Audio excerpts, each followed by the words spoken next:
Requesting connection. Established. Encrypted. We're live. The show you've been asking for. Advice, technology, and community. Linux first, all others second. This is Ask Noah.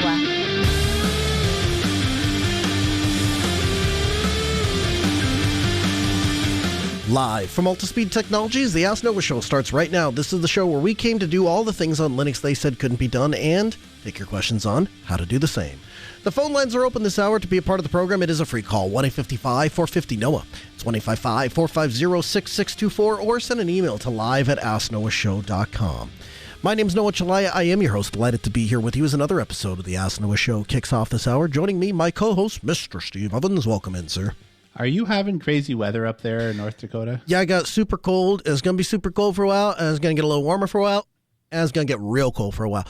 And I am in the process of, I'm watching what my other peers are doing as they are getting to retirement age, and do they move? Do they stay? What reasons do they, and all the things. And I'm watching from afar. I'm living vicariously to a degree through other people, so I can figure out what my long-term plan is. Because I tell you what, there are days I walked outside my house, I'm like, oh man, this is 40 below zero is coming in February. Don't visit. If you want, North Dakota is a wonderful place to visit. South Dakota is a wonderful place to visit. Do it in August or September. Don't do it in February. Yeah, unless you like the snow.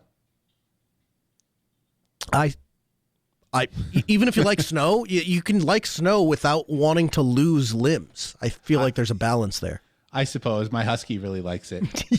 Yeah, I bet so. All right, you want to dig into some feedback, Steve? Let's do it.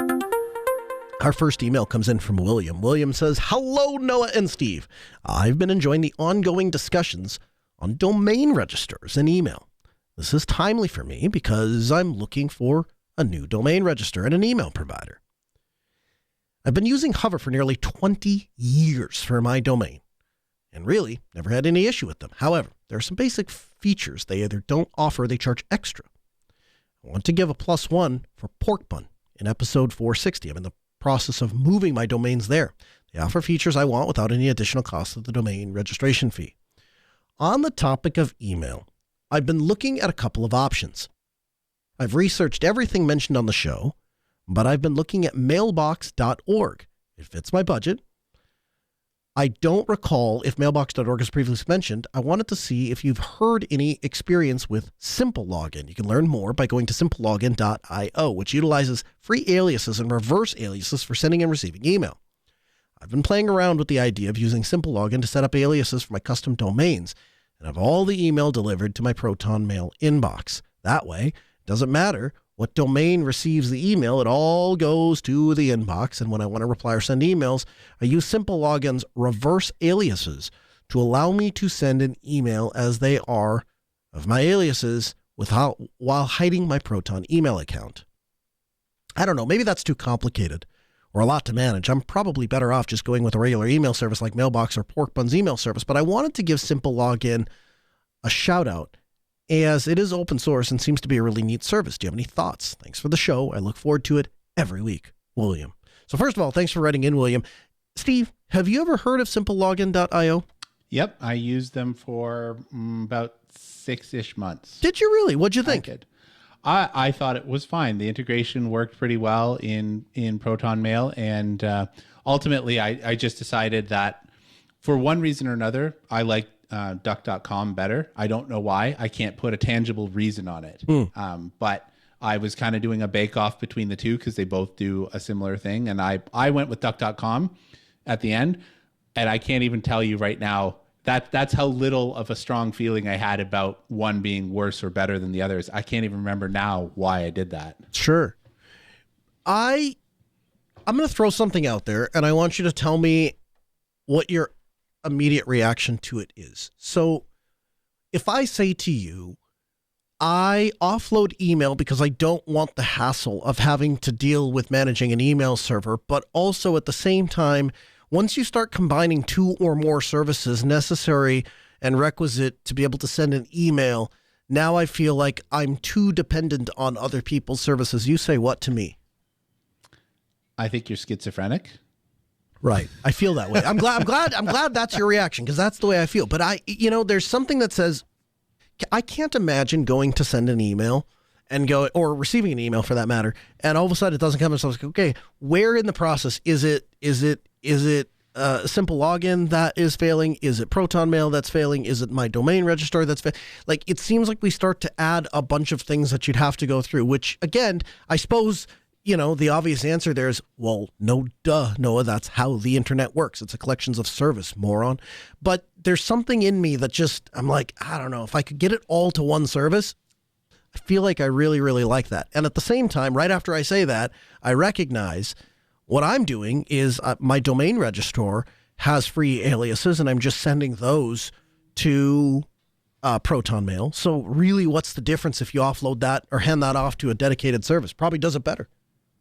Well, I guess my comment about getting it all under one roof, or, essentially what you're saying is like, we're adding a bunch of complexity, and I'd like to uncomplicate things. So here's the uncomplicated thing, Noah. Just don't guard your privacy. Use the same email address everywhere, and you have simplified. Now, if you want to guard your privacy a bit, you want to stop spam or have the ability to really take control of your inbox, that's really what the email aliases do. So it's a trade-off, right? Which one are you going to fight? How do you feel about using Proton's built-in privacy functionality for hiding your email? So what I mean by that is, like, if you own, let's say, steveovens.com, and you go to send an email from steve@steveovens.com, Proton, if you pay for a Proton package, will give you the ability still to register for like Stratus at proton.me. And so it's not a perfect one-to-one comparison because it's not a separate alias for each and everything, but it allows you to have some obfuscation of, here's what it looks like it's coming from. Here, if you reply to what goes out there, what gets published, and the quote-unquote real email. What do you think of that? I'm not quite following it. That just sounds like you have two different email addresses going to the same inbox. Yes. Yes. So Proton offers that as a built-in. One of the things when you sign into your Proton email box and you say, I don't remember how they couch it, but it's something along the lines of protect your privacy or guard your privacy or something like that. And then let us give you a thing at pm.me instead of your domain so that everybody's not seeing your domain. But you're right. It's two email addresses that go to one inbox. Does that do anything for you by way of privacy? Or you say, in the end, it's not really about the email address. It's about the correlation of tracking information and Booleans based off of a common denominator. So as long as the email address is common, you're subject to the same privacy problems. Well, so whether you have like abc@gmail.com and that you use all of that for everything or not, you're not buying any privacy, right? If you're using the same email address everywhere, there is very little privacy there. There just isn't. Right. Because you essentially are announcing the same pattern to the world. Yeah. So, I am this person, or my buying habits are of this place. Right. It makes you very easy to track. And some people are not interested in that, and good on you. Like, I have no objection there. But at the end of the day, having like your proton.me account and using that or whatever, like, it doesn't matter which email address you are tying it to. If that is a permanent one that you are spreading all over the place, it's still a permanent record of the tracks that you can take. Now, you have to be aware of what your attack vector is. So if you are trying to protect yourself from a nation state, getting a duck.com or a simple login, that's not going to do you any good, right? Because at the end of the day, the government will put their foot on the neck of the company that they're interested in getting information out of. Sure. And something will happen. So that's not what's going to protect you. You need to think of something else. What I am specifically after is, if there is a data breach somewhere, how much are they going to get? Like, how much of a ripple effect is it going to have on me? Am I going to have to update 15 emails across the place? Because if your email is leaked somewhere, you probably should rotate it in all of your login places, because all they do is they take that information, they write a script, and they try and bang on all the places with that email address. Yep. In addition to that, I use these email aliases in combination with privacy.com, which allows you to generate one-time or locked credit cards to whatever name that you want, so that that company has no real way to track back to you. So, for example, I have an OpenAI account.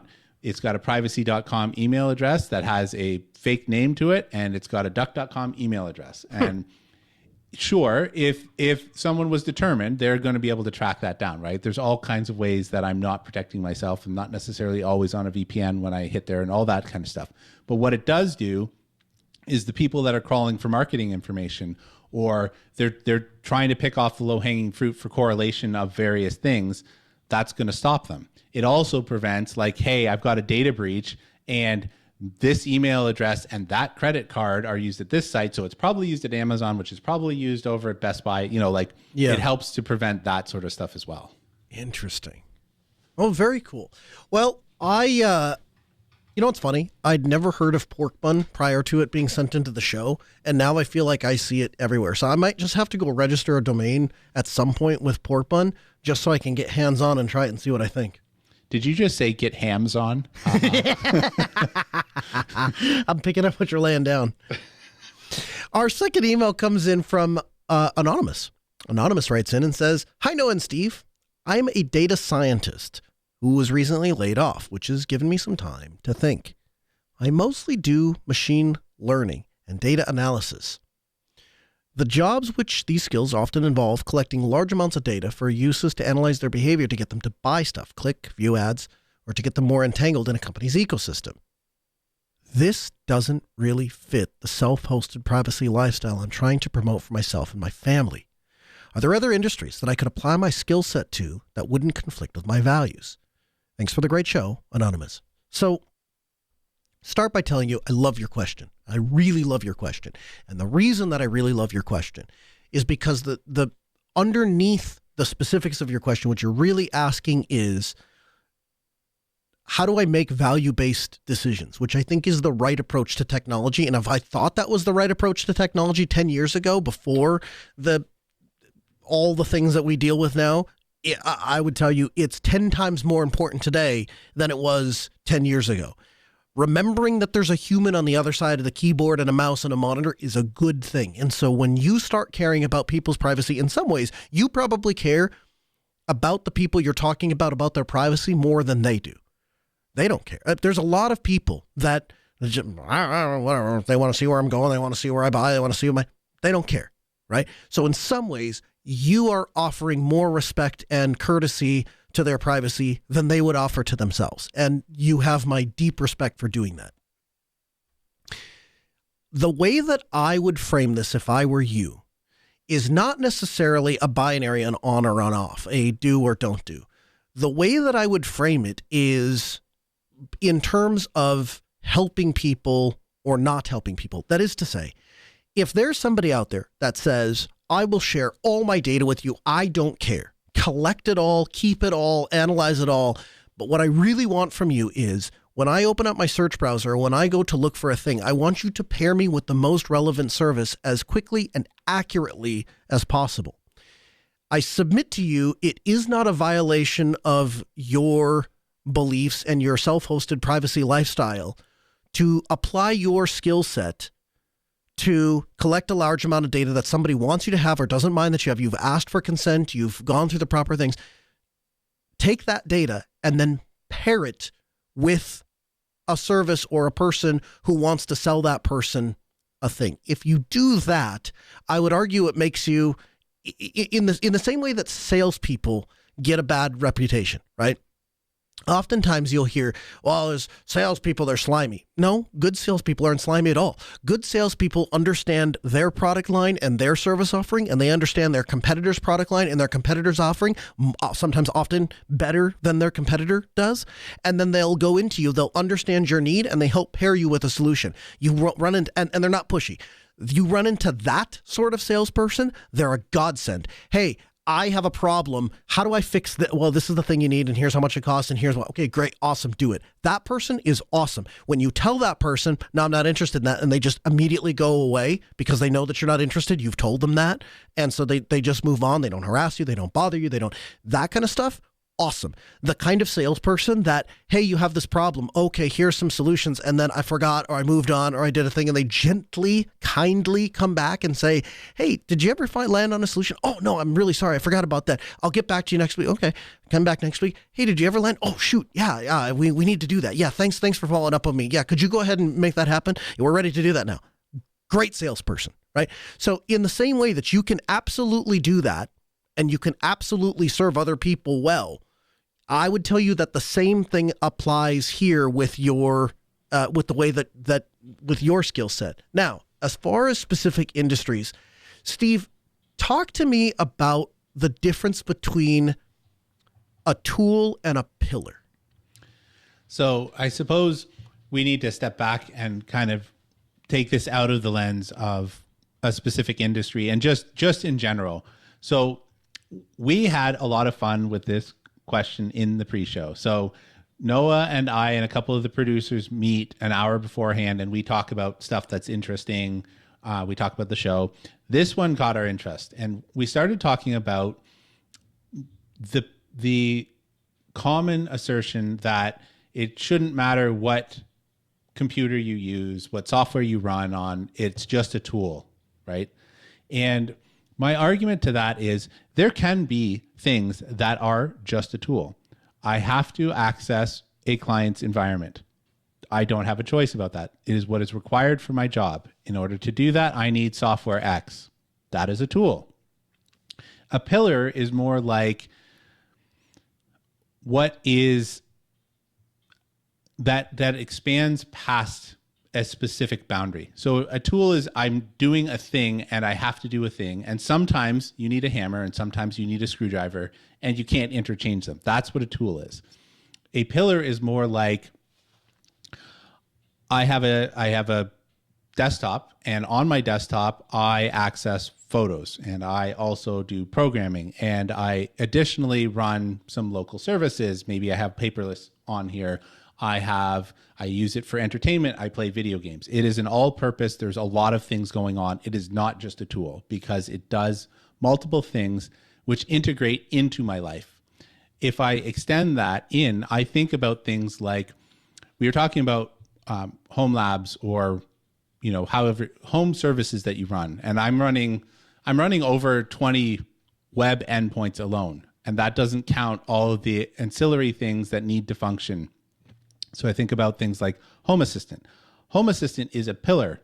If Home Assistant goes down, people are unhappy. Things don't work, right? That it becomes a pillar to me.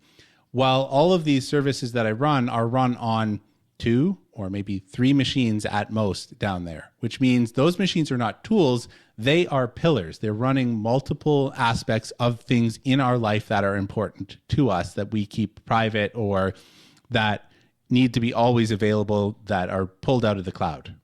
So there's a difference between a tool and a pillar. And so now that we've kind of built that foundation, where I was going with that in relation to this question was, your job can be just a tool, right? Your job is a thing that you do, but if what you're doing is I am extracting a paycheck in an ethical way, in a moral way, however you define that, right? I'm not here to cast judgment on that, but if you are okay with the work that you are given and you're generally accepting of that, you're not doing terrible harm to anything, the money that you extract enables you to live out your core values.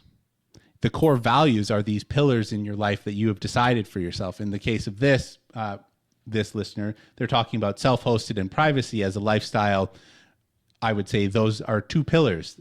So if you have to or you want to go to work in big data analysis, there's a lot of ways that you can go about this without really violating your sense of ethics, while at the same time leveraging the money and the resources and the knowledge that you gain from your job to make your home life better. So some of the things that we were kind of kicking around, like big data is used in not only marketing, but like go to work for Hadoop, who they make software for the big data analysis stuff, and they have to have data scientists on staff for that. So I understand that all the stuff that I'm about to rattle off is kind of pie in the sky. it's not, and by that I don't mean it's unattainable. I just mean you have to be really motivated and have a desire to do these things. But if you are driven to do them, you can get a job working at a place like Nextcloud. So Nextcloud, they have to deal with CERN, and there are massive amounts of data that's happening there. Not to mention all of the stuff that they are trying to achieve in order to compete with the proprietary platforms. I don't know for certain, but I am pretty sure that you are talking about machine learning and data analysis happening there, right? There's antivirus. They are doing heuristics all the time. There's network protection. There's white hat hacking. There are endpoint security places. There are all kinds of stuff where they are dealing with massive amounts of data set that have nothing to do with individual people's privacy as much as it is like protecting the network or making sure people are staying safe because of all of the data that you're collecting from all of the antiviruses or the stuff that's out there. Or you can balance that with things like the medical sciences, where they're also doing a lot of machine learning and data analysis, especially in the last 5 years. While there is some invasion of privacy there from the perspective of the healthcare industry is collecting this information and using it, you also are balancing that by a greater good. Because honestly, most of the people that get into healthcare, yeah, they want the money, but they also, on some level, actually care about fixing people, right? It takes a tremendous dedication to go through that level of scrutiny. And the number of people that do that, I choose to believe they're not all motivated by money. And so you can kind of offset, like, yes, this may be some invasion of privacy, but at the other hand, like, it is doing a greater good. So I think there's a lot of places to leverage your skill set, not to mention places like Red Hat has data scientists, Microsoft has data scientists. There are lots of places for this skill set to exist. You have to be really tenacious and search them out. From the Linux Newswire newsroom, this is the Week in Review with JT. For the week of November 9th, 2025, here's the Linux and open source news. The LXQT desktop has released version 2.3. Calibre 8.14 is out. MKV Toolnix version 96 is now available. In open source security news, a threat actor known as Curly Comrades is using Linux VMs to remain undetected in Windows environments. In distro news, Slackware-based Portix has released version 2.4. MX Linux 25 is now available. Dev1 6.0 is out. Incus OS has announced itself as an immutable Linux OS with ZFS for running containers. And CIQ integrates a full NVIDIA AI stack into Rocky Linux for faster deployment and scaling. In other open source AI news, Meta has open sourced its omnilingual ASR models that can transcribe 1,600 languages natively. Moonshot's Kimi K2 emerges as a leading open source AI, outperforming GPT-5 and Claude Sonnet's 4.5 on key benchmarks. AI Ola unveils Drax, an open source speech model with state-of-the-art accuracy and up to 5 times faster than models from direct competitors. And lastly, according to StatCounter, Linux has broken 5% of the desktop usage in the United States.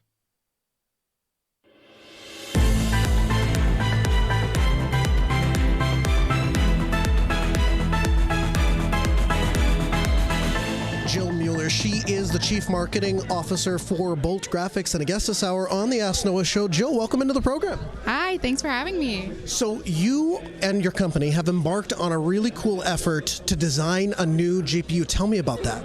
So I come from an interior design background where I was doing a lot of renderings and it was still very, very slow. So I was able to connect with the founder of the company and he had this idea for a brand new GPU architecture that was really made for rendering and HPC workloads and also gaming for all the gamers out there. But that's kind of the background of how it started. And when you start thinking of making a GPU from scratch, the whole world kind of opens up on what the limits are. You don't have any anymore. So you can start completely from scratch and get a much better performance with a lot less power. What would you say the key difference is for somebody that they're aware of, like your traditional NVIDIA graphics card or one from AMD? What's different about the Bolt graphics card? So traditional GPUs are really made for rasterization, and this GPU really focuses on path tracing and scientific workloads. So scientific simulations like electromagnetic wave simulation. So that's the main difference. And then being able to do expandable memory. So a lot of workloads are very memory bandwidth limited. So by being able to design it specifically for these workloads, you get much better improvements. Is it an over-exaggeration to say it's kind of like a little computer on a PCI card? That's totally not an exaggeration. That's pretty spot on. Since there's a CPU on the GPU itself, you can treat it as a standalone PC and run Linux out of the box. I noticed that the memory, the RAM modules, they almost look like they are modular and removable. They go into regular DIMM slots? Yes, so it's kind of like your standard laptop memory. They're just, you slide them into your little slots and you're good to go. So you can buy those off the shelf. It's nothing special. You just get it out of the shelf. And for the first time, you could actually upgrade the memory on your graphics card. So you buy it, you get 3 years down the road, you decide, hey, this is not working or I need a little bit more oomph. You can just go purchase off-the-shelf hardware and upgrade it. Yeah, absolutely. That was a big part of it. A lot of times, if you don't know how much memory you need and you don't want to buy a very expensive GPU, you can always add that down the line if you ever need more memory. This is your first time at Ubuntu Summit. What brought you here and what do you think? One of our engineers here gave a presentation, so we were following along with him. So if you guys want to check it out, it'll be online too on Ubuntu. Joe Mueller, appreciate the time. As always, we are excited to build a relationship with you, and we'll get you back in the program soon. Thank you so much. So here's a funny connection with Jill. So I got to talking with her a little bit during the summit, and one of the things that came out was she's from Minnesota. And so she moved out to California. So originally, as she said, she was doing a lot of design work. And she was running into limitations with graphics cards and how do you get the things to render and all of those sorts of things. And then ran into the founder of Bolt Graphics and ended up taking a job. But they're an up-and-coming graphics card company, and they are doing something that is truly unique, truly remarkable, and not being done anywhere else in the industry. So after she kind of turned me on to their product, I wanted to dig deeper. I wanted to learn more about path tracing, ray tracing, and how it all works underneath the hood. To do that, I met up with Antonio. Antonio Salvamini, he is the Director of Graphics Engineering at Bolt Graphics and a guest this hour on the Ask Noah Show. Antonio, welcome into the program. Thank you. For somebody who hasn't heard, can you give us explain it to me like in 5 explanation of what ray tracing is? Okay, ray tracing is a technique to render a three-dimensional image, but unlike raster graphics, which is using a very phenomenological description of what happens when light hits a material, it's also a phenomenological description, but it's more rooted into the causal physical effects. And the basic difference between ray tracing and raster graphics is the use of global illumination, which is a really powerful technique that basically reproduces what happens to light as it travels in an environment, especially closed environments, carrying all the information collected while bouncing across different materials, refracting, reflecting, and producing an image that is absolutely photoreal. Talk to me about designing a graphics card. So specifically, when you're going to design a piece of hardware, you start with an FPGA. Why is that? Well, we start with an FPGA because as you design chips, the design itself is actually software. Okay, it's similar to programming language. Specifically, it's called a hardware description language, and allows you to define the very architecture and the functionality of the chips, all the way through taping out, which means hatching these actual billions of transistors into the wafer that becomes the chip. Now, this final step is really, really expensive, in the order of millions of dollars. So you don't do that until you are completely done with the prototyping. What do you do in the meantime? You use this hardware description language to flash a FPGA, which is a special card, which reconfigures itself to look and behave like the chip that you're designing. So you can design hardware like software, and then once you have everything dialed in and really dialed in because there's millions of dollars on the line, then you go and say, okay, China, produce lots of these. That is exactly right. So the hardware description language is completely as is. It doesn't need anything else. It goes through further stages which are automatic, such as computing the optimal layout in the final chip. But this is all done by softwares down the line automatically, and then yes, we have the etching, which is the tapping out, and we have the chip. So we spoke with Jill Mueller earlier, and she gave us kind of a brief overview as to what Bolt Graphics is. Where are you guys in that process of designing a new graphics card? We are actually at a pretty advanced stage. So we are tapping out our test chips, and pretty much the design of the board at PCB level is complete. Do you guys have a date on where that graphics card will become available and where you will be able to purchase one? 2027. Outstanding. Antonio, I appreciate the time. We'll be looking forward to get you back on the program soon. Thank you very much. Pleasure is mine. Okay, Steve. So, well, first of all, if you want to learn more about Bolt, I would invite you to go to bolt.graphics. There, you'll find a really well put together website. They talk about their Zeus, the Bolt's leading graphics card that enables a new level of path tracing with simulation capabilities. They also have links to where they're going to be. So they're going to be at the Linux Foundation Summit in February of next year. They're going to be at CES in January of next year. And they're going to be at the Supercomputing Conference, Supercomputing 2025, this week or next week, the 16th. So if you want to connect with Bolt Graphics, there are opportunities to do that and learn what they're building. This is going to be pretty cool.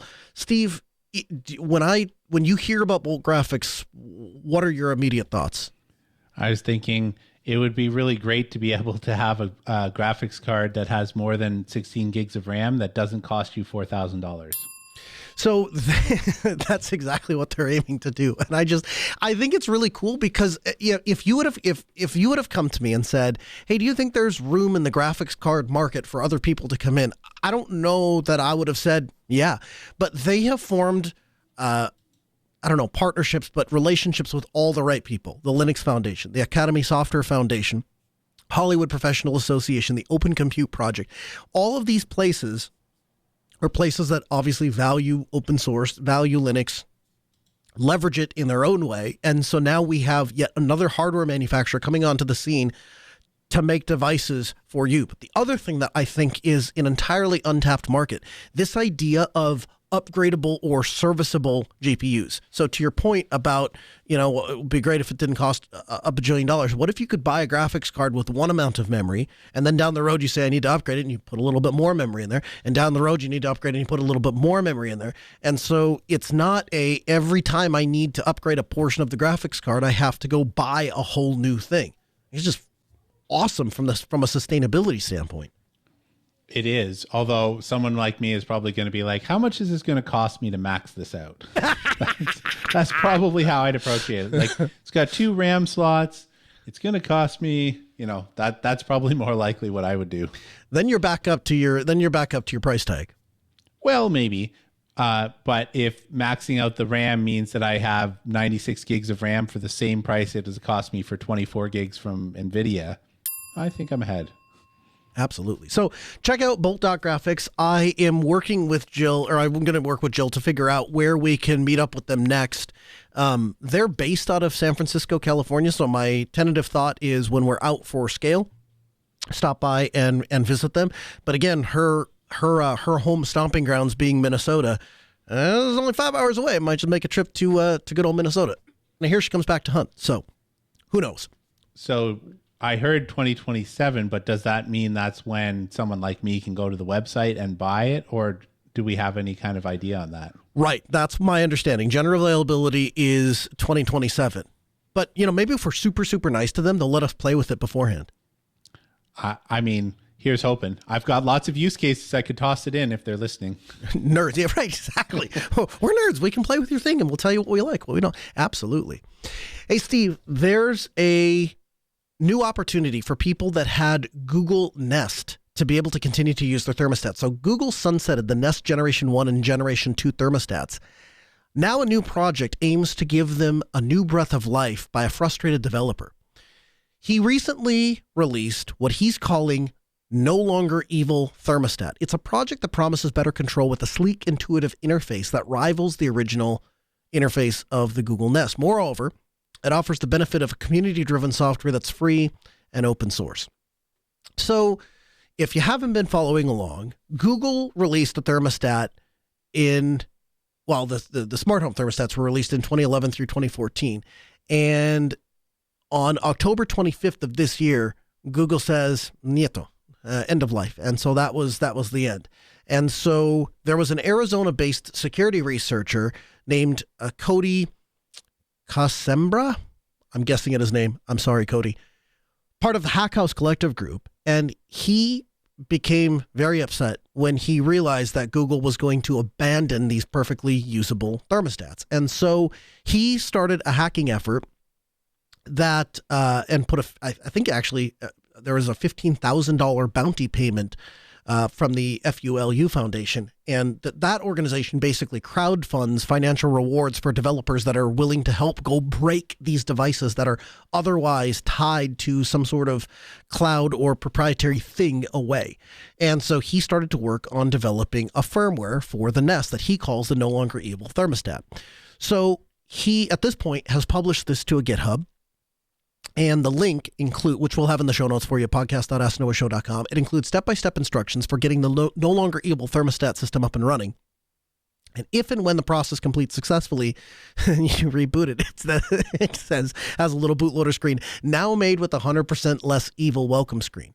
And from then on, you can use the No Longer Evil infused thermostat with a local web interface that uses the original Nest-like UI for temperature control, scheduling, settings, etc. And you can integrate it with Home Assistant. You can use MQTT or the REST APIs. There's also an option to write a custom mobile wrapper for the UI. So, couple things. Thing number one is I absolutely believe there is such a thing as feature complete. From that, I get to there are points in history where technology comes across the world, and if you snatch it out of the ether and say, this is a product I could buy into for life, those are worthwhile things having. And so I'm constantly on the lookout. The most recent example that I can rattle off of my head is the Axis A1001. It's the only Axis controller I've ever come across in 20 years of installing Axis control that it requires no software. It requires no third-party integration. You literally plug an Ethernet cable into it, give it PoE, log into its local web UI right on the thing, and you can enroll keys, you can set schedules. Everything is right there on the dang controller. It's wonderful. It's a beautiful piece of technology. And nothing, so far as I'm aware, exists. And if you know of something that exists, please let me know. Axis discontinued the A1001. I don't care.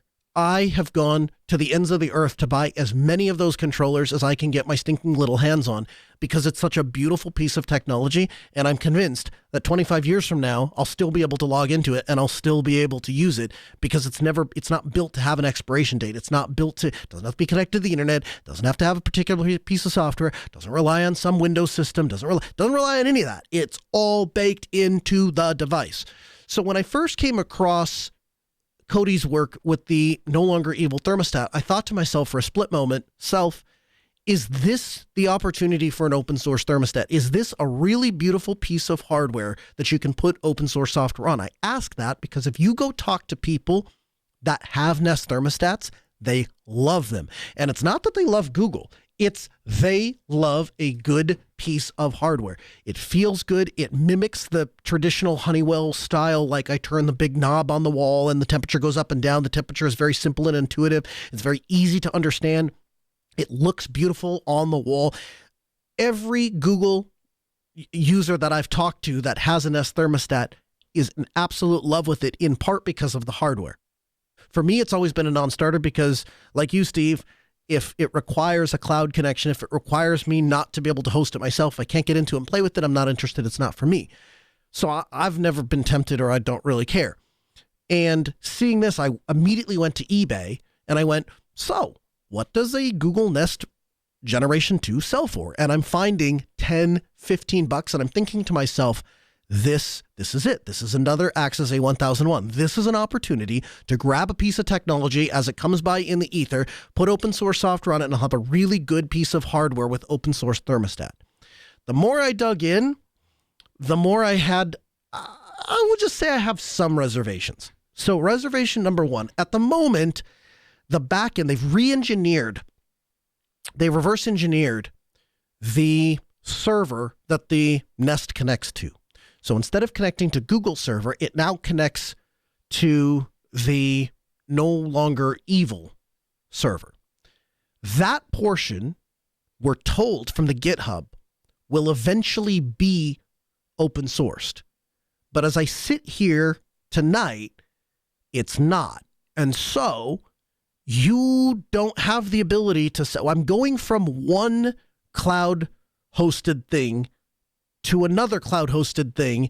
It's just going from a large company to some random dude on the internet. And really the saving grace there is the random dude on the internet appears to have the same values that I do when it comes to software freedom. So take that as what it's worth. But at the moment, it doesn't seem like it's a home run, have to have this, have to go do this, buy as many of them you can, flash as many of them you can, because we finally have an answer to an open source thermostat. I don't think it is, at least yet, that. What I do think it is if you already have a Generation 1 or Generation 2 thermostat, it gives you an option to extend the life. And if the developer is true to his word, someday you will have that back-end piece, and then you could potentially self-host the whole kit and caboodle, and that will make me super happy. So we thought this would be a good opportunity to kind of revisit the whole thermostat world as it relates to Home Assistant. So Steve, when you moved into your house in 2022, you set out with a goal of everything that goes into the house is not going to be cloud dependent, and you've held true to that, and that includes your thermostat. What did you land on, and what do you think of it? So if I back up a little bit, when we moved in 2021, we went with a Venstar, I want to say 7900. I forget the exact model, but I think that's what it was. The problem with that one was it's Wi-Fi, and we have long documented problems with me and Wi-Fi. And you can imagine why that ended up not working out very well for us. So I ended up switching to a Zigbee thermostat, and honestly, it's been pretty good. Zigbee has its issues because it's not centrally governed. And so because of that, while the protocol is open source, the implementation is all over the map. And that means that it's not, your mileage is going to vary. I've heard people that are like, yep, best thing ever. It's been solid, never goes down. And then you hear people like me, and there are other people who have podcasts that also have complained in the past about Zigbee stuff being all over the map. So all that to say, this one, actually pretty good. Would I give it to my grandparents? I probably wouldn't, because once or maybe twice a year, I actually have to go to the device itself, because it will say that it's connected. It gives you the little symbol that says it's connected to the network, but it just stops responding across the board. For us, it's not that big of a deal because, like I said, it's once or twice a year. But would I want my grandparents to have to reset and repair it? No, I would not. But for us or anybody technical, the Centralite Pearl has been very well received for us. So check it out. We'll have a link for you in the show notes. You can find those at podcast.asknoahshow.com. Also, I have a recommendation. Well, I don't have any personal experience with this. Okay, so this comes from a friend, but Honeywell T6 Pro has a firmware update and is fully controllable for $100. So if you're looking for a local fully controllable thing, that's an option. The other one that I've seen recommended is Ecobee. Apparently can do full local control through HomeKit. But then you got to ask yourself, are you just trading one dependency for another? The last thing I wanted to talk about was you, Steve, replaced some of your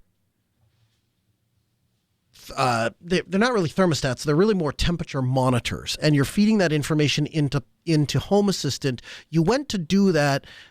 Tariffs in China got into the way. What happened, and what did you land on? So there's a bunch of these Xiaomi temperature sensors. They've got a nice little, like, I'll call it e-ink for lack of a better understanding of what they are, screen. And they flip between the time, the temperature, and the humidity. They're about the size of maybe 2 postage stamps in the US or Canada. So they're pretty small. You can put them in the palm of your hand and close your hand all the way around them. The batteries last pretty well, like pretty decent amount of time. They're coin cell batteries, so I mean, take that for what they are. But they work pretty well. The problem is I can't find them anywhere. So I went to a cloudfree.shop. I went to Amazon. You can get them from AliExpress if you want to do that kind of international shipping and deal with that, but that wasn't ideal. So all of the normal places that I had bought these from in the past, and I have probably a dozen or so, I couldn't find anywhere. They're all out of stock. However, I did find we'll call it a replacement. So there's the Govee H5075, and they're more like the size of like playing cards, not giant playing cards, but you know, they're a decent size. If you think about 2 postage stamps compared to the average, let's say, credit card, or even slightly bigger than that, it's a decent size up in size. The cost difference is, like, these Xiaomi ones were ranging around $6. The new Govee ones that I got, I got them on sale for $10. I think they float around $13 or $14. They seem to work well enough. They paired much easier because they do a broadcast, as opposed to the Xiaomi ones, which you actually have to do some flashing, and then you make a direct pairing between a device and the Xiaomi thing in order to pull the information. So these Govee ones, they broadcast, and you have to have your devices set to active scanning. I also am using like little ESP satellite. So ESP32s as satellite, so that I can spread them around, so I don't have to worry about how far from Home Assistant I am. So these little ESP chips will pick it up and relay the Bluetooth information over Wi-Fi. And it was a little bit of work getting that done. It wasn't terrible, but most of the work was done from a much older post that I found on the internet. But overall, I'd say works pretty well, and they use AAA batteries, 2 AAA batteries instead of a coin cell. So I'm hopeful that even though they've got a larger screen, I'm hopeful that they will stay at least as long, if not longer, than the coin cell batteries. Do you have like a maintenance schedule of sorts, or is it like, flip the time back and forth, go change the batteries in the thermostat or in the smoke detector, so also do the thermostat? Like, how do you deal with battery operated devices that are requisite to get your automation stuff to automate? I have a tab in Home Assistant for battery status. If I ever have a curiosity, they all show up there. They kind of pre-populate. I have a template that scans anything in Home Assistant that reports a battery. So there's that. And then I also have a tab called unavailable devices. So if I happen to miss replacing one, it'll show up in the unavailable devices kind of automatically. So you essentially track it on a case-by-case basis? Yep, pretty much. Okay. It's completely all over the map. What do you use why the temperature sensors in addition to the thermostat? Obviously, the thermostat senses the temperature and can choose to turn things on or to turn things off, and could expose that to you. Why the additional temperature sensors? So if you are trying to do... Well, so first of all, it helps to know if I've got a leak somewhere or just how the house is doing. But I have 2 specific use cases. So number one, the Centralite thermostat that I have does not allow you to turn it down below like 69 degrees, for example. And so that is somewhat of a problem for me because I don't like the house that hot. Where the thermostat is, it's on the wall where it's in a location that is not ideal. It is cooler than the rest of the house because you open the front door and it's like the thermostat is right in the path, like a couple of feet away from where the front door is. And so that means that room is always colder. So keeping the temperature on the thermostat at 68 is not possible, but with the built-in Pearl. Okay, so what actually happens is I have Home Assistant watching one of these little thermostat things that we're talking about, these little $6 ones. It's mounted right beside the thermostat, and Home Assistant pulls that, and it actually sends the on-off signal to the thermostat based on the temperature that these things are reading out. I also have one in the chicken coop. I have one where the chicken water is, and I also have one in the fireplace room, so that I can turn on the fireplace through Home Assistant, and then it will turn off automatically. Home Assistant pulls every 3 minutes the temperature in that room and will just kick off the fireplace at a certain temperature. So you almost use it like a temperature averaging system, almost like you'd have like in a hotel. So like obviously it doesn't make any sense for like two hotel rooms to be right next to each other and one calling for a tremendous amount of heat and one calling for a tremendous amount of air conditioning. So they average stuff out and try to get a happy median. You're kind of accomplishing the same thing by collecting various different points of temperature. And then the thermostat really is just more of an on-off kind of thing that is controllable from Home Assistant. Yep, that's exactly it. It's on-off. And I do the same thing in the garage. So I have one of these in the garage. That helps me. So first of all, it determines whether the kids have left. I have multiple checks in the garage. I check the garage door. If the garage door has been open more than 2 minutes, it cuts the power to the heater in the garage. So we're not just dumping heat out. But I also have a thermostat in the garage so that I actually can see like what is the temperature in the garage, and I kind of keep track of that so that that's just a useful statistic for me. So I've got these placed around so that, like you said, it's kind of giving me an average of what's happening in the house.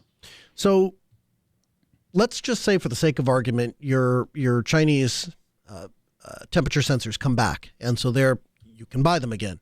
If you were to go approach it a second time, would you go with the $6 Bluetooth guys, or would you go with the Govee, bigger screen, but a little bit more challenging to get up and running the first time? Yeah, so they're both Bluetooth, and I guess I probably would go back to the smaller ones just because the purpose of these are not to give people like a heads-up display all over the place, right? They're meant to be temperature sensors, and they were cheaper and they were not Wi-Fi, and they're not Zigbee, right? That's their selling point. So I like having these little guys scattered around because most people don't even notice that they're there. So what reads the Bluetooth signal? Like I said, I've got these little ESP32 chips that connect. That are scattered. And so those are scattered around the house, and those are receiving the thing. Correct. That way I don't have to worry about where I'm placing them. Yeah. And then Wi-Fi to get it back to the Home Assistant. All right. Yep. Awesome. And I appreciate you sharing that, and I appreciate the work that has been done to free people's Nest from the clutches of Google. It is free. Hey, the music in our ears, you know what it means? It means we're out of time. I thank you for joining us. We record this show every Tuesday at 6 p.m. Central at AskNoahShow.com. You can join us live for the show. You can call in. You can ask your questions. If you can't catch it live, it's okay. We think of you too. We publish every episode all the way back to episode